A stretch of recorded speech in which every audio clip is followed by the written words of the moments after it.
The fight over tax reform heats up here at home. If we get this through, and I think we will, you're going to see this economy take off like a rocket ship. This is a shell game, a Ponzi scheme that corporate America will perpetrate on the American people. We go to Capitol Hill for a wide-ranging interview with House Speaker Paul Ryan. The prospects for the Republican tax plan. How certain are you that the House will meet the Thanksgiving deadline? The Russia investigation. Some Republicans are arguing the president should fire Robert Mueller. And the revelation the Democrats' 2016 primary contest may have been rigged. That the DNC, in effect, made a deal with Hillary Clinton. Paul Ryan, only on Fox News Sunday. Then terror strikes New York City again. Mr. President, do you want the assailant from New York sent to Gitmo? I would certainly consider that, yes. But Senator Lindsey Graham accuses the White House of going soft. I hope President Trump will break the cycle of turning the war into a crime by declaring this guy a suspected enemy combatant. It's a Fox News Sunday exclusive, plus our Sunday panel on terror, Russia, and taxes. And our Power Player of the Week, becoming Mark Cuban. Prior to Shark Tank, I was the crazy guy that just screamed at the referees at the Dallas Mavericks games. All right now on Fox News Sunday. And hello again from Fox News in Washington. President Trump is 2 days into the longest and most crucial diplomatic trip of his presidency. He's meeting with allies in Asia, trying to rally support against a nuclear-armed North Korea. While back here in Washington, he leaves behind a fight over tax reform, indictments in the Russia investigation, and harsh words for his own Justice Department. We begin with Chief White House correspondent John Roberts, who's traveling with the president in Japan.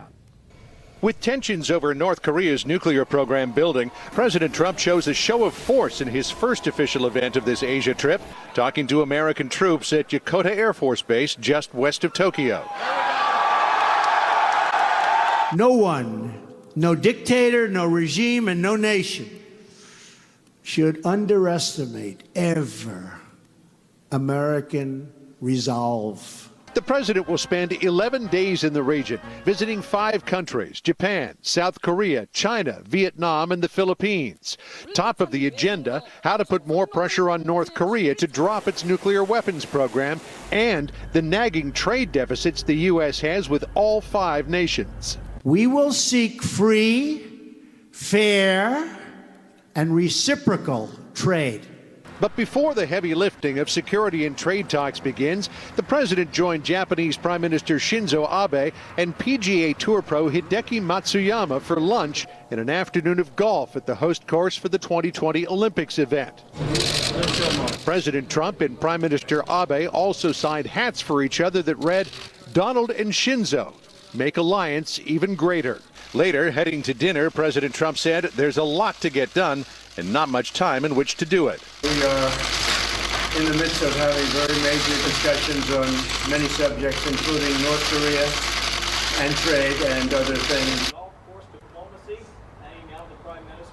On his way to Japan, President Trump indicated that he will likely meet with Russian President Vladimir Putin on the sidelines of the APEC conference this coming week in Vietnam. Not on the agenda, though, a trip to the demilitarized zone when he's in South Korea beginning on Tuesday. But the president did indicate he will likely redesignate North Korea as a state sponsor of terror sometime later in this trip. Chris? John Roberts reporting from Tokyo. John, thanks for that. Now to the sweeping Republican tax plan, which would cut rates for corporations and individuals, but would end some key deductions. On Friday, I sat down with the Speaker of the House, Paul Ryan, to discuss the tax plan and much more. Mr. Speaker, welcome back to Fox News Sunday. Thanks for having me. Let's start with the prospects for this tax plan. You say you want the House to pass it by Thanksgiving, which is less than 3 weeks away. You also say that K Street is coming after us, the lobbyists and the special interests. So how certain are you that the House will meet the Thanksgiving deadline? Yeah, I feel very good about it. I think our members are very excited about this. We're pleased with what we've rolled out. And this is what we said we would do when we ran for office in 2016. We have to have tax reform. We have to have tax cuts for people in the middle. this delivers that, and we really are convinced this is going to help get our economy growing and reaching its potential. You have to do this in order to do that, and that's why we want to get it done this year so we can have a very good 2018 and get stronger economic growth. And so, yes, we're on track for moving this through the House before Thanksgiving. That's our plan. We expect our friends in the Senate to be about a week behind us. Well, let's talk about the Senate, because, of course, the House passed Obamacare repeal and replace, you may remember. I do. And it died in the Senate. Yeah. How worried are you with all of the complicated rules about budget reconciliation that the same thing could happen in tax reform? It's a completely fair and legitimate question. We feel very good, and we did things differently this time because of the health care experience. Like you said, we passed our health care repeal and replace bill back in May, and the Senate just couldn't get it done. So what we did this time differently was we worked with the Senate ahead of time from the summer on to put this bill together to basically create a framework of this bill, House, Senate, and the White House, and launch this thing together and be very coordinated. And then now the budget rules, the budget that we passed in the House and the Senate, paves the way for this to get done and get through the Senate, and this is in conformity of those rules. So but the lesson learned was coordinate with the Senate and then move together. Orrin Hatch is going to be putting his bill out. All of those. But he's saying he's going to pass his own bill, that's which may that's be the different legislative than process, but that's within the framework. That's the key here. So we have basically decided the big ticket items, a 20% corporate rate, a 25% rate for pass-through businesses, the middle class tax cut. All of those things are things we agree on, and so these bills are written within those details. So that's why those differences will be fairly narrow. A month ago, you promised that tax reform would be revenue neutral, your words, but the bill that you've just announced. I said budget neutral, deficit neutral, because that's the way our budget rules work. Let me just get you right there. You're going to say this is a $1.5 trillion tax cut. We are convinced that this is going to give us faster economic growth. I'm not saying every tax cut pays for itself. Let me ask the question, then you can. All right, I'm sorry. I just know you answer. so well, Chris. Well, I know. But in January, when the new House, the new Republican Senate, the new Republican president were just getting started, you said this. We are fiscal conservatives. What that means is we believe government should not live beyond its means. That means we have to get our fiscal house in order to prevent a debt crisis in the future. Question: what happened to Paul Ryan, the deficit hawk? Paul Ryan, the deficit hawk, is also a growth advocate. Paul Ryan, the deficit hawk, also knows that you have to have a faster growing economy, more jobs, bigger take-home pay. That means higher tax revenues. But your mark is $1.5 trillion added to the deficit. The reason we did it that way is because we believe that the Senate parliamentarian won't let us use what we call dynamic scoring, which is scorekeeping growth. That figures out growth. So we basically did not want to leave the chance that some bureaucrat, unelected, would deny our ability to bring a tax bill through that is pro-growth and that reflects those pro-growth estimates. That's why it's done that way. But we are absolutely convinced, and we'll have economic models that will show this, that this will help grow the economy. I wish the Obamacare bill would have passed, which would have been good fiscal responsibility, entitlement reform legislation. It didn't pass the Senate, it passed the House. We're just going to keep going at entitlement reform all the way down the road, but we're going to make sure that we actually get this economy growing, and this tax reform bill does that. Well, let me ask you about Obamacare, because some Republicans are saying that as part of tax reform, there's a discussion about repealing the Obamacare individual mandate, which would save about $400 billion, take it away from the deficit. Is that on the table? Yeah, we have an active conversation with our members on a whole host of ideas on things to add to this bill, and that's one of the things that's being discussed. You say it's being discussed. So there is a possibility the House could pass as part of tax reform, doing away with the individual mandate. We're listening to our members about what we can do to add to this bill to make it even better. So that's among the ideas that a lot of members are suggesting that we could add to this bill to make it even better. But it's on the table for this tax reform bill. It's one of the things that people have been suggesting. That's what I'm saying. Then there's the question, who benefits? Senate Democratic leader Chuck Schumer said this about the bill. To pay for all the tax giveaways in their bill, the Republicans are likely to make it worse for the middle class. Not just not help them, but hurt them. Slash state and local deductibility, which is a bedrock middle class and upper middle class deduction, would hurt so many middle class taxpayers. Schumer says that you take away 70% of the state and local deduction, and he points out that 1/3 of taxpayers claim that. He says you're taking away almost 3/4 of the value. Yeah, so here's what we're doing. So you see this postcard? This is literally the kind of tax form that 9 out of 10 taxpayers would be able to use. Right now, about 70% don't itemize. By doubling the standard deduction, we're making it so that people don't have to itemize their deductions. So instead of having the first $12,000 that you don't pay tax on, it'll be the first $24,000 for a couple you don't pay your tax on, and we're lowering people's tax rates. The difference here is we're basically saying instead of using a tax deduction to lower your tax rate, lower your tax liability, we're just going to make it easier for you to don't pay taxes in the first place. But this is a clear middle-class tax cut, no two ways about it, even for people in those high-tax states. Let's talk about it being a middle-class tax cut, which I know you say, the president says. Well, the math says it as well. Let's talk about fairness. People will no longer be able to deduct medical expenses or interest on their student loans. As we've said, they're going to lose the deduction for what they pay in state and local income taxes under your plan. But wealthy people will no longer pay any tax on estates worth millions. Question. Yeah. Is that fair? Here's what's fair. Clean out the special interest loopholes in the tax code and let people keep their money in the first place. So here's the discussion here. You just mentioned a couple of things that are good, that are valuable. Paying student loans, you have medical expenses. So what we're doing here, by raising the standard deduction and lowering people's tax rates, we're saying you do what you want with your money because it's your money.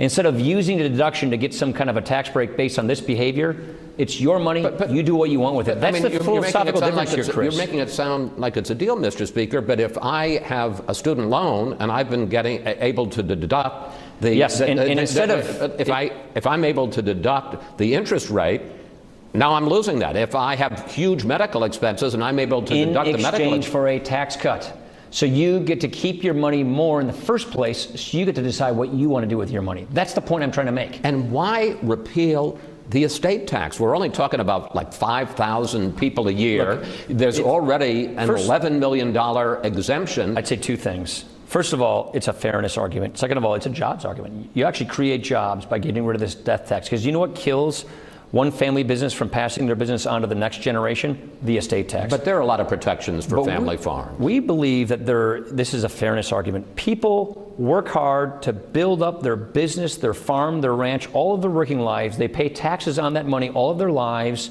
And then when you die, you get it taxed away from you and you can't pass it on to the next generation. We just think it's unfair. Death should not be a taxable event, and we should not be stopping people from being able to pass their life's work on to their kids. I want to ask you briefly about the Russia investigation. The special counsel, Robert Mueller, has charged 2 top Trump campaign officials with various misconduct, one guilty plea by a campaign associate for lying to the FBI. Some Republicans are arguing the president should fire Robert Mueller. In fact, several members of your own caucus have filed a resolution calling for him to step down. Some are saying Congress should cut off his funding. Will you pledge that you will not allow the Mueller investigation to be curbed or stopped? Yeah, I've said all along, we need to let these career professionals do their jobs, see it through. So no, I don't think he should be stepping down. I don't think he should be fired. And the president's made it clear he's not going to do that. So no, we're not going to interfere with this investigation. The investigation will take its course, and we will let it take its course. We're also doing our own investigations here in the House, and the Senate has one as well, into Russia and into Russia's meddling in our campaign. So these Russia investigations will take their course. We need to find out exactly what they did to our country, how and why they did it, and then how do we prevent them from doing it in the future, and let these career professionals at DOJ just do their jobs and finish their job, and that's what we're going to do, let them do that. And what about the revelations over the last few weeks about Hillary Clinton, about the fact that her campaign helped pay for the so-called Russia dossier, the revelation just yesterday that the DNC, in effect, made a deal with Hillary Clinton that she could control? So first, the first part of your question, the dossier, that's part, we were discovering that as well through our investigation. And the FBI has finally been releasing those documents so we could get to the bottom of that. And that is part of this Russia investigation. The second thing, that story just broke. I've never seen anything like that. I mean, we all said that the Clintons thought they lived above the rules, but this takes the cake. I mean, this is pretty amazing. For them to basically be running the DNC in a primary, to see such a deck stacked is really pretty jaw-dropping to me. No wonder the Democrats are ticked off. I would be too. it's amazing to me how the Clintons just lived above the law or above the rules in this thing. I understand why Democrats are mad about this. They should be mad about this. And I don't think I've ever seen anything like this, frankly. Is there any legislative remedy, or is this? Well, I don't know that there's a legislative remedy on how parties conduct themselves and how they're supposed to be neutral in primaries. Whether they broke campaign finance laws should be something that the FEC, the Federal Elections Commission, should have to look into. But we don't legally regulate how the parties set up their bylaws. But to have a primary, have one of the primary participants stacking the deck and running the party, I've never heard of that before. That just takes the cake in my mind. It's amazing. Mr. Speaker, thank you. Yeah, you bet, Chris. Thank you. When we come back, more on that bombshell from former Democratic Party Chair Donna Brazile about Hillary Clinton's control of the DNC in 2016. We'll bring in our Sunday panel to discuss whether the party's primaries were rigged. Plus, what would you like to ask the panel about the Republican tax plan? Just go to Facebook or Twitter at Fox News Sunday, and we may use your question on the air. We are giving them a big, beautiful Christmas present in the form of a tremendous tax cut. The Republican tax plan would put 2 thumbs down on a scale already tipped towards the wealthy and powerful. President Trump and Senate Democratic leader Chuck Schumer with very different views of the new Republican tax plan. And it's time now for our Sunday group. GOP strategist Karl Rove, columnist for The Hill Juan Williams, Rachel Bade, who covers politics for Politico, and Jason Riley from the Wall Street Journal. Rachel, as our Congress watcher on this panel, I want to ask you about the tax plan. What do you think of the prospects for the plan? What do you think is the biggest challenge the Republicans face getting it through? And to follow up on the discussion I had with Speaker Ryan, what about this idea of adding, repealing, killing the individual mandate of Obamacare as part of tax reform? I think the prospects are pretty good at this point in time right now. I mean, Republicans, after failing to repeal Obamacare, they're feeling this pressure right now that they really have to deliver on tax reform. I think I saw something this week on the Hill that bodes well for the plan, and that is the rollout went fairly smoothly. I remember when they rolled out the Obamacare replacement plan in the spring, and within 2 or 3 hours, we knew it was in big trouble because conservative groups started piling on, calling it Obamacare light, and they never recovered from that, and ultimately the bill died. This time around, we saw those same conservative groups come out and applaud the plan, say they like it, and that puts pressure on the House Republicans that are often divided and fighting about specifics in legislation to actually get this done. What about this idea of killing the individual mandate as part of tax reform? Is that going to help, or is that going to make it even more divided? You know, Speaker Paul Ryan, who you just interviewed, he kind of sidestepped that a little bit. Turns out he thinks it's going to complicate the bill. We've heard this privately. He's very reluctant to mix healthcare and taxes because taxes are already complicated enough. When you add a repeal of the individual mandate, it could make things harder. However, Senator Cotton is really pushing this in the Senate. He's close with President Trump, and my understanding is he took this to the president and got him on board, and President Trump obviously tweeted about this week. That puts pressure on Speaker Ryan and the Ways and Means Chairman Kevin Brady to actually consider this. So right now, they're not panning it outright publicly. They don't like it privately. We'll just have to see where it goes. We ask you for questions for the panel, and someone called Hopeful Skeptic, which is, I think, a good name, tweeted this: why are we cutting taxes with a deficit? Where are the cuts going to come from? Funding for disaster relief, increased military, infrastructure? Jason, how do you answer Hopeful Skeptic? And what do you think? Are they going to try to finance this through spending cuts, or are they just going to add to the national debt? Well, as Speaker Ryan said to you, this is about economic growth, and that's how you're ultimately going to handle these deficits. You're going to have to grow the economy, and that is what this plan is designed to do. And I think on the corporate side, it would do that, as we see in the House proposal. got something like $2 trillion sitting overseas. Lowering the rate to 20%, the corporate tax rate, could bring a lot of that money back here. It could be invested in companies here. That's more hiring, that's higher wages. We've all seen that unemployment rate come down, but wages have not been growing like they should be. Corporate tax cut like that could get the ball rolling there. So that's ultimately what you're going to do. The problem for me, however, is on the individual rate size. I think tax credits complicate the code. They're expensive. They do nothing for growth. And you have some senators like Mike Lee of Utah and Senator Rubio of Florida who want to put these credits in. They think it's good politics. But frankly, if you want to use, if a voter is interested in using the tax code to redistribute wealth, they're going to vote. They're going to vote for Democrats because that is what they specialize in doing. I think Paul Ryan wants to focus on growing the economy, and that's what I think this would accomplish, at least when it comes to the corporate tax. All right. Let's turn, if we can, to the Democrats. Well, yes, we can, because I'm running the panel here. So there you go. Let's turn to the Democrats and to the bombshell revelation in Donna Brazil's new book that the Clinton campaign signed a deal with the DNC in 2015 that in return for fundraising, the party gave the Clinton campaign considerable control over staff and strategy. This put President Trump and Elizabeth Warren in rare agreement. Take a look.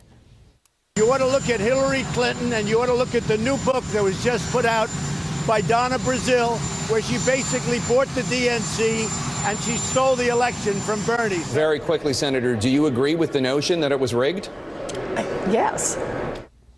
Carl, the Clinton camp fires back. They say this was a deal that was made not for the primaries, but for the general election, that it was a way to raise money for the Democratic Party, that Bernie Sanders could have made the same deal.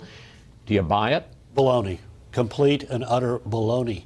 Look, these joint fundraising agreements are a norm in presidential campaigns, but they generally consist of very simple provisions.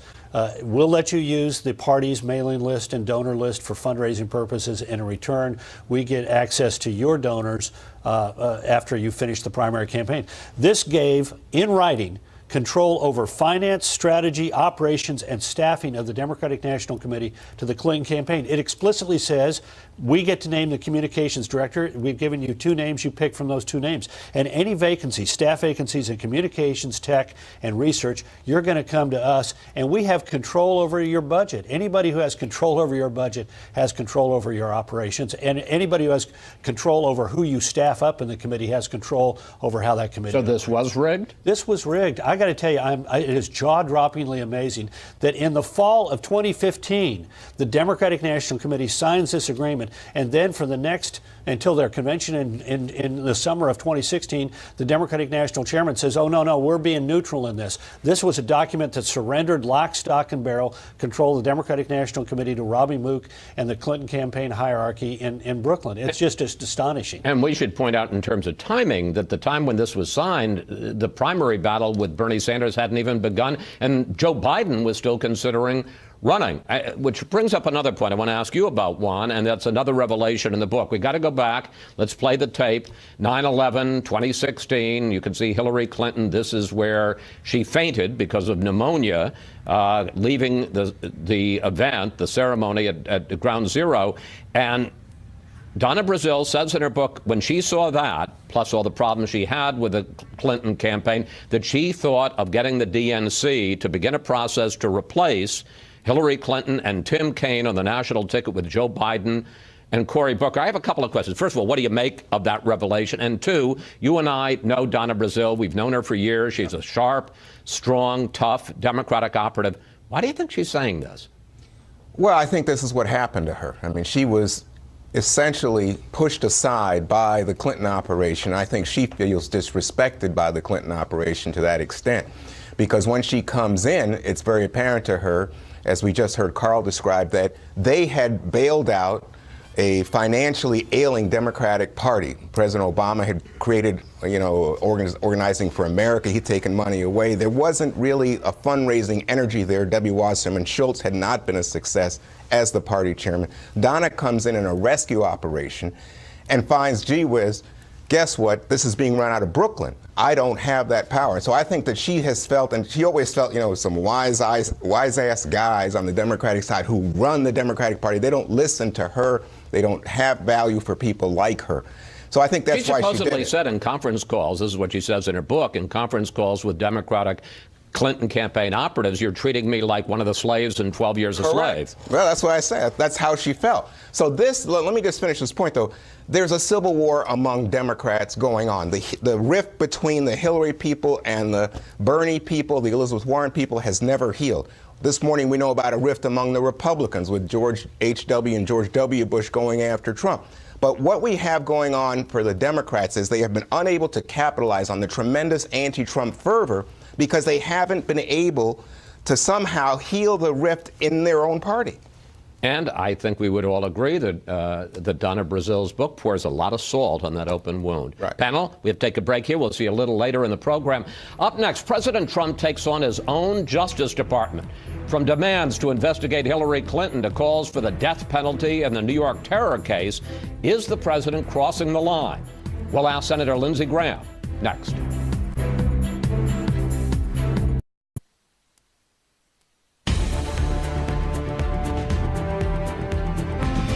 Senator Lindsey Graham was one of President Trump's biggest critics earlier this year. But now the two are finding common ground on everything from health care to taxes.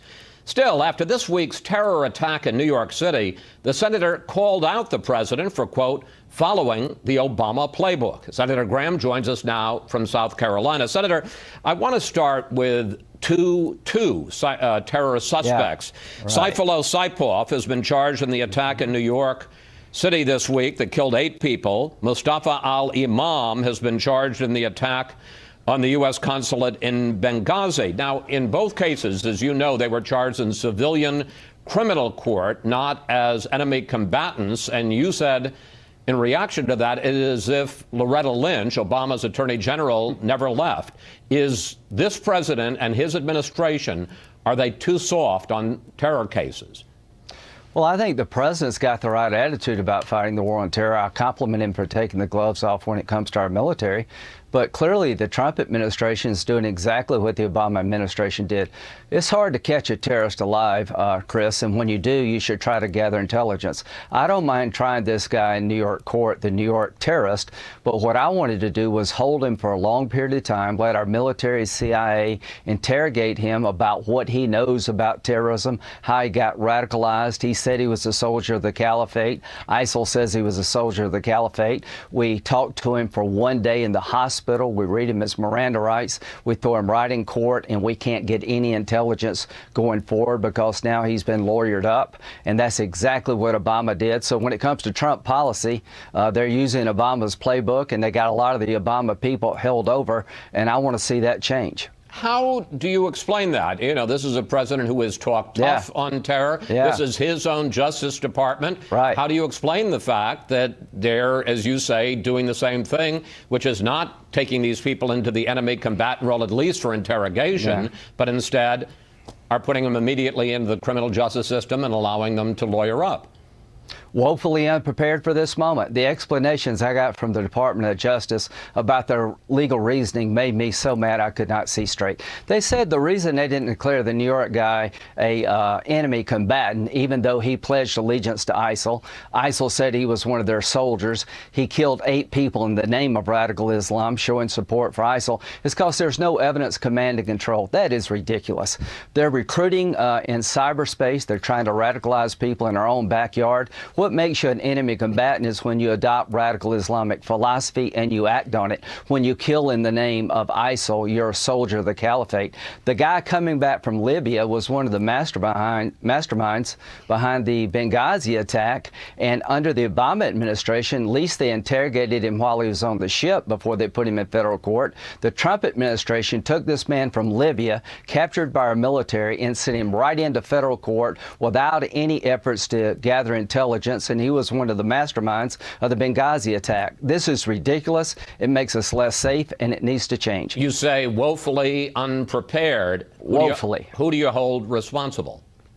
Well, I know Jeff Sessions agrees with me in philosophy, but it's clear to me that the Department of Defense and the Department of Justice have not coordinated how to handle a terrorist suspect. When we capture one of the soldiers of the caliphate alive, it is a tremendous opportunity to understand how the enemy operates, what they know, how they got radicalized. We should have long conversations. They were not prepared for this moment. There are no protocols at the Department of Justice and the Department of Defense changing Obama policy. They're doing exactly what Obama did, and I'm urging the Department of Justice, Department of Defense to come up with new protocols to hold terrorist suspects, soldiers of the caliphate, people who killed our ambassador, as enemy combatants in the future. Meanwhile, President Trump is urging his Justice Department and the FBI to investigate Hillary Clinton and the Democrats on everything from the uranium deal to the Russia dossier, her emails, her arrangement that we just talked about with the DNC. Here's the president. They should be looking at the Democrats. They should be looking at Podesta and all of that dishonesty. They should be looking at a lot of things. And a lot of people are disappointed in the Justice Department, including me. Senator, is the president crossing the line when he encourages, almost directs, his Justice Department and the FBI to investigate and perhaps prosecute his political opponents? Yes. It is my view that President Trump, as the Commander-in-Chief, should be focusing on his Department of Justice, his Department of Defense, to make sure that if we ever capture somebody who was involved in the Benghazi attack, who murdered our ambassador and 3 other Americans, that we don't ship him across the seas and put him in federal court without first interrogating him. I can only imagine how much intelligence could be gathered from one of the masterminds of the Benghazi attack. So rather than directing his Department of Justice to go after Hillary Clinton, I wish he would direct his Department of Justice to come up with policies to hold terrorist suspects, soldiers of the caliphates, as enemy combatants. So why do you think it's wrong for him to be pushing the Justice Department and FBI to go after Hillary Clinton? That's just not the way we do it in America. Here's what I do believe needs to happen. I think we need a special counsel to investigate the Fusion GPS episode between the Democratic Party, Mr. Steele, and Russian operatives. I think we need a special counsel to investigate the Uranium One episode where thousands of dollars were given to the Clinton Global Fund and to former President Bill Clinton from groups tied to Russia. We need a special counsel because Mueller can't do this. When you say that's not the way we do it in America, go after political opponents through the justice system, explain. Well, the President of the United States is in charge of the executive branch. It's not his job to be telling the Attorney General to prosecute a particular individual or group. It is the Attorney General's job to do that independent. We have a rule of law that's independent of political influence. And when you call on the Attorney General to prosecute your former opponent, that is crossing the line. But here's what I would say about Russia. Massive involvement in our election.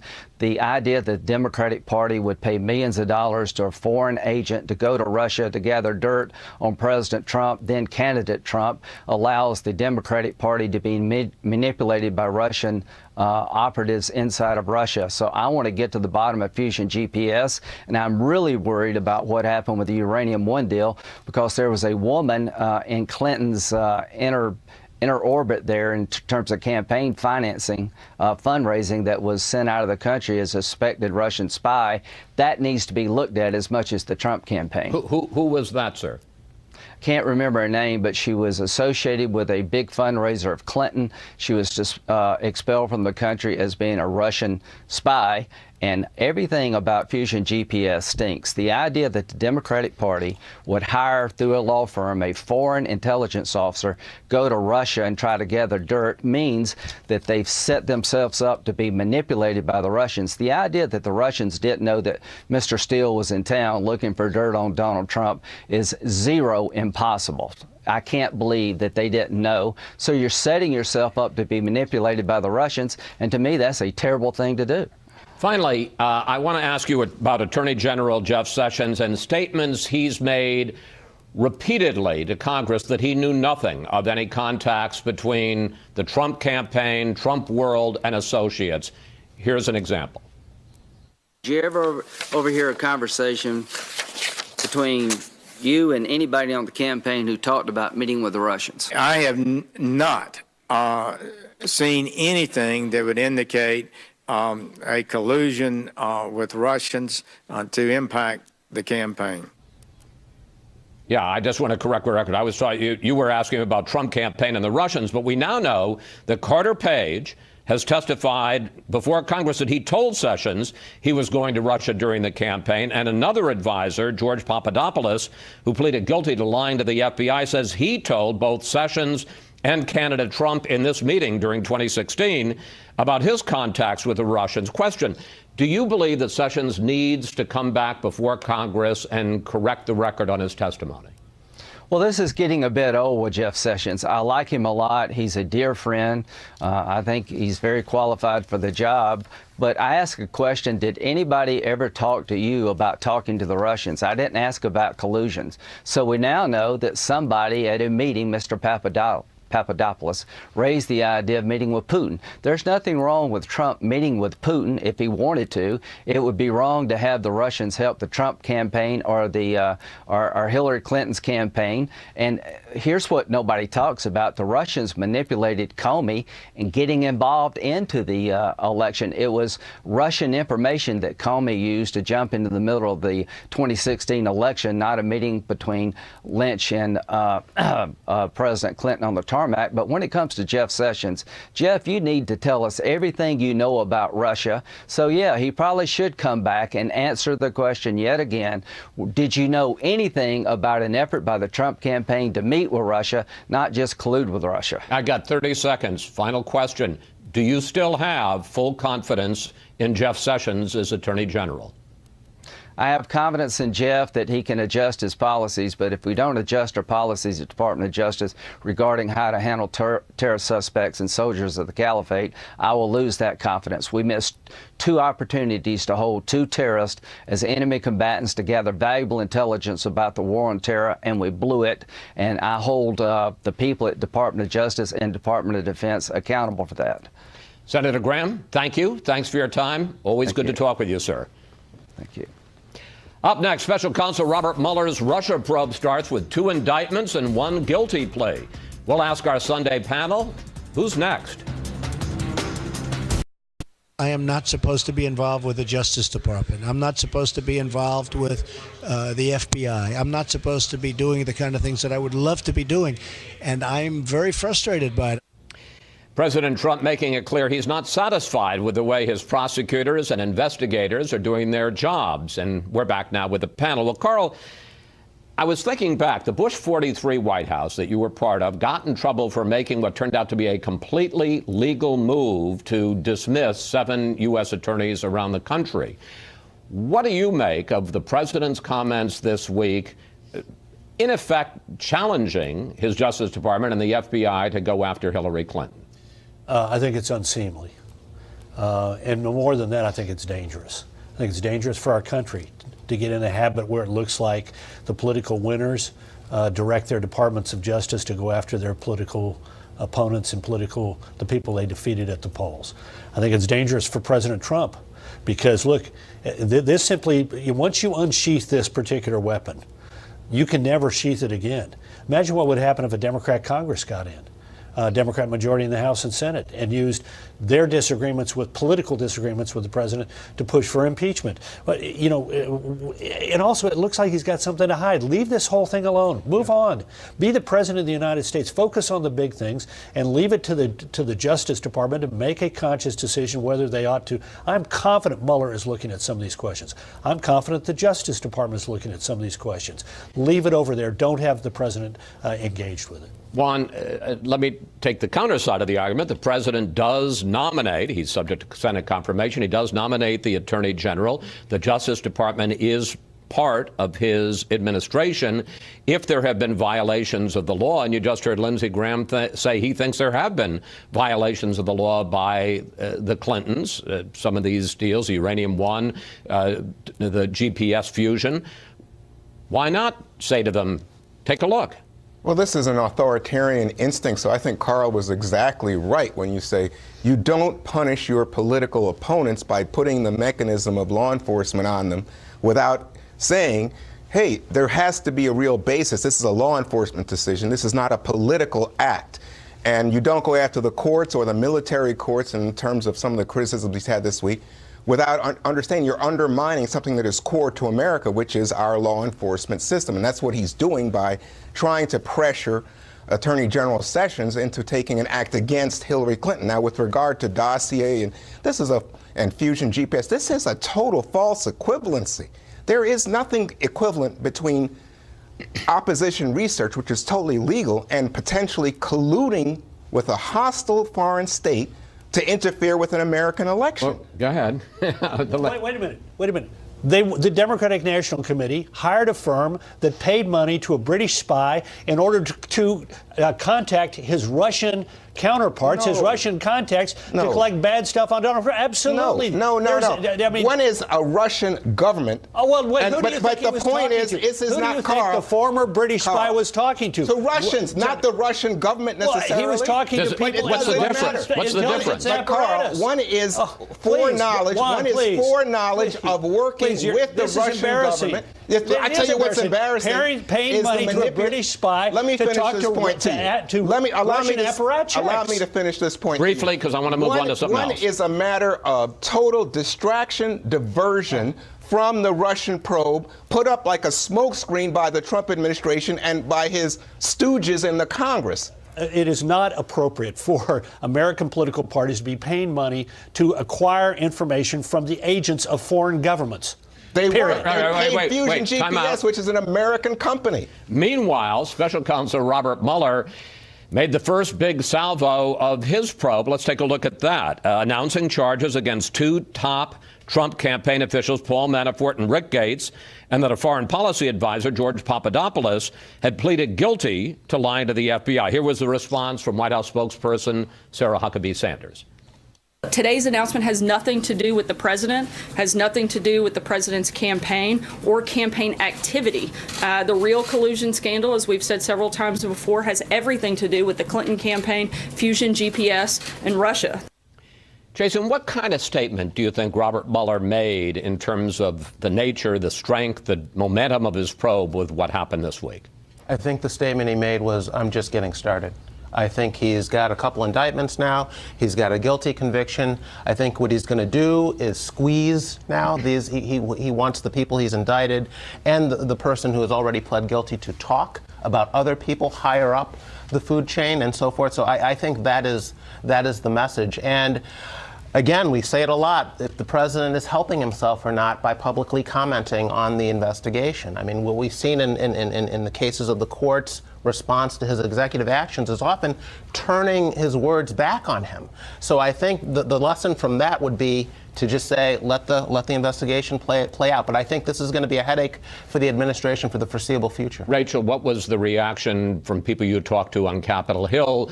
Were Republicans, did they get the sense this president is going to have a problem and may be in trouble, or, gee, it's not as bad as we thought?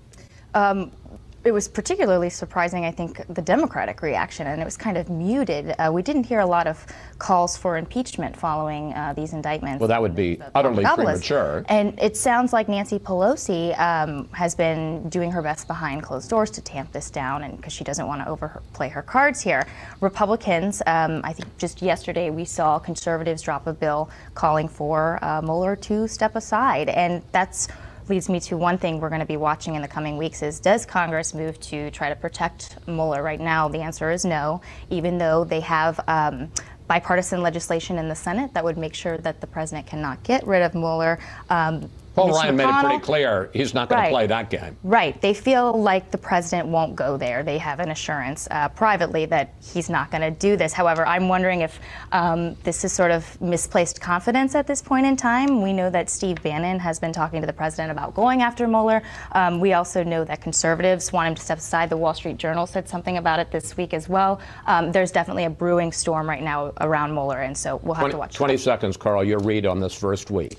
I think it is the beginning, but I also think it's a rapid beginning, which is a good sign. I think he's going to wrap this thing up quicker than we might expect. There's more to be done. But look, if there was collusion, if there was something there, I think we would have had a bigger hint into it. These things that were done with Manafort involve things that ended a couple of years ago, and Papadopoulos is a flim-flam artist, not at the center of the campaign. Flim-flam artist. I don't think I've ever heard that on Fox News Sunday. Thank you, panel. See you next Sunday, but we'll say it again. Up next, our Power Player of the Week, Mark Cuban, on the secrets of his success and the lure of politics. A billionaire businessman goes on reality TV and becomes a star. And then he toys with the idea of getting into politics. Think you've heard this story before? Here is our Power Player of the Week. I try to help entrepreneurs. I try to invest in companies. I guess I'm an entrepreneur who's also an investor and a geek. Mark Cuban is an internet billionaire. But where America really got to know him is a reality TV show. What has Shark Tank done for Mark Cuban's brand? Oh, night and day different. I mean, prior to Shark Tank, I was the crazy guy that just screamed at the referees at the Dallas Mavericks games. More on that screaming in a moment. On Shark Tank, Cuban is a disciplined investor. Ian, that's a bad idea, and I'm going to tell you why. There's some businesses I just don't want to deal with. I don't want to deal with the music business. I don't want to deal with the pet business. I don't want to deal with businesses involving little kids. That's just not where I have my strength, right? Yeah. But when he sees a good deal... So you're saying you're going to help with that? Yes, all of it. Soup to nuts, everything. I've done it before. Okay, you have a deal. Thank you. There's also his bumpy relationship with the show's lead character. Mark, you thinking like an ice cream store? Yes. I think that's a crazy idea. Exactly. Tell us about Mr. Wonderful. Kevin's actually a jerk. On camera. Off camera, he's a great guy. Here we go, Mark. Which brings us back to the year 2000, when Cuban bought the Dallas Mavericks and got noticed and fined for going after the referee. The refs were pitiful tonight, and I don't care if I get fined. Would it be fair to say that you were a bad boy when you came in as the owner of the Mavericks? No, absolutely not. I was driven. I was an entrepreneur, and the NBA wasn't ready for that. What was the business side of yelling at the refs? The business, okay. The business, there was no good business reason for yelling at the refs. But he got the last laugh in 2011 when his team won the NBA championship. Cuban says he was born with the entrepreneurial gene. At age 12, he was working his neighborhood. I went door to door. Hi, my name is Mark Cuban. Do you use garbage bags? And it was easy, right? And so that's how I learned how to sell. But Cuban says the key to selling is not convincing, it's helping. And years later, as a fan of Indiana basketball living in Dallas, he came up with the idea and technology to stream audio of games over the internet. It was crazy. It just blew up. And what did you sell Broadcast.com for? $5.7 billion in Yahoo stock. Now, like another billionaire/reality TV star, Cuban is considering politics. What do you think of Donald Trump? When I interact with Donald Trump, the Twitter troll, he's like any other troll. There's no holds bar. And, you know, Donald Trump, the president, there's some things I agree with and some things I disagree with. How seriously are you thinking about running for president yourself in 2020? Thinking quite a bit. Would I do it? I'd say right now it's 10%. What holds me back more than anything is my family. If he runs, Cuban says it will be based on solutions he comes up with for the nation's problems. Meanwhile, he's busy learning about artificial intelligence and thinking how he can add to his portfolio of more than 150 companies. I know that there's some 12-year-old kid somewhere that's trying to do the same thing, and that gets me fired up. I used to be the youngest doing all this thing, now too old to be learning this stuff. Nah, you know, I like that challenge. Cuban says he's trying to instill his work ethic in his children, encouraging them to get jobs. But he says his daughter has made it clear she won't be selling garbage bags door to door. And that's it for today. Have a great week, and we'll see you next Fox News Sunday.